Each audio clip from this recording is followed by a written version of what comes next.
Are you disappointed, Mr. Khan, about the fact that President Trump has been very critical of you and says he doesn't want to visit London because he feels he wouldn't be welcome in the city of which you are mayor?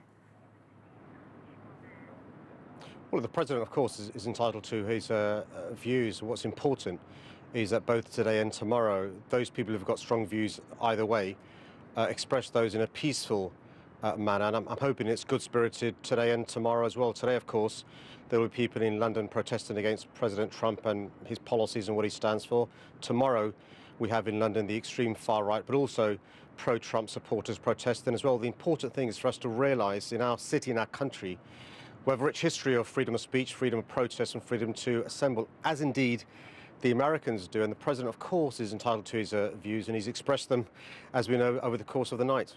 Right, but one of the reasons why these are likely to be the biggest protests against any world leader that's come to this country for a very long time is because of the rhetoric ramped up by politicians like yourself.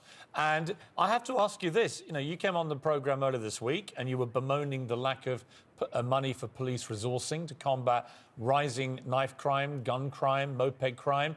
This is costing apparently £40 million. 4,000 police officers from every force in the country, many of them from the Metropolitan Police. You know, and the reason they're all having to do this for 4 days is because British politicians have ratcheted up the rhetoric against Trump to such a level that there'll be hundreds of thousands of people protesting. Because otherwise, if you'd done this to the Crown Prince of Saudi or President Erdogan of Turkey, then they too may have had these protests. Is this a sensible way of spending that kind of money when we so desperately need it to combat crime on the streets of Britain? If I could respond to the various points you've made. Firstly, I think you do a disservice to the British public. The British public aren't sheep. They don't do as politicians say. They can form their own views about world leaders, and they have. The idea that they are simply protesting today because of what I or others may have said, I think is not the case. But secondly, we shouldn't limit the visits we have from world leaders or limit the rights to protest because of lack of funding of the police. The point I'd make is actually one of the wonderful things about living in a democracy is we can protest and we can express our views in a manner we see fit, as long as it's peaceful, and it should be good-spirited as well. I want to see visitors not coming here because of lack of funding for the police, to police protests, or people not protesting because of lack of funding of the police. What I'd say to the government is they've got to make sure that we have proper resourcing so we can utilise the rights and freedoms we have. We just spoke to President Trump's campaign strategist, Stephen Bannon, and challenged him about the Muslim ban, which has been partially upheld by the Supreme Court. Does your issue with President Trump, and do you feel the undercurrent of your bad relationship with the president, go back to what he said in 2015 about banning Muslims entering America? Look, this isn't about me. It really isn't about me. It's about... with respect, he's made it about you. British people. Well, he has, and I can't, dictate what he does, or that's for him to do. But I think one of the wider questions is whether the Mayor of London, the capital city, should be constantly engaged in a war of words with the President of the United States. As Trump himself says, I think you, has not been very hospitable to a government that's very important. He may not like the current president, but I represent the United States. And a lot of people feel, come on, Sadiq, you're the Mayor of London, you represent the capital city, you represent the country.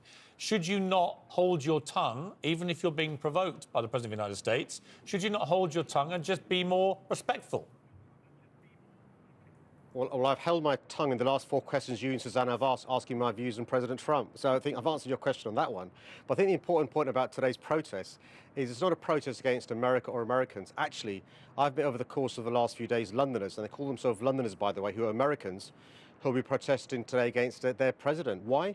Because they think some of the policies he has, some of the things he has said, don't properly represent the long-cherished views of Americans and America. I'll give you just one example, Piers, if I may. Over the course of the interview he gave yesterday to The Sun, and I read this morning, he criticised, the Mayor of London, me personally, for the terror attacks we unfortunately suffered last year, where 14 people unfortunately lost their lives. But you know what?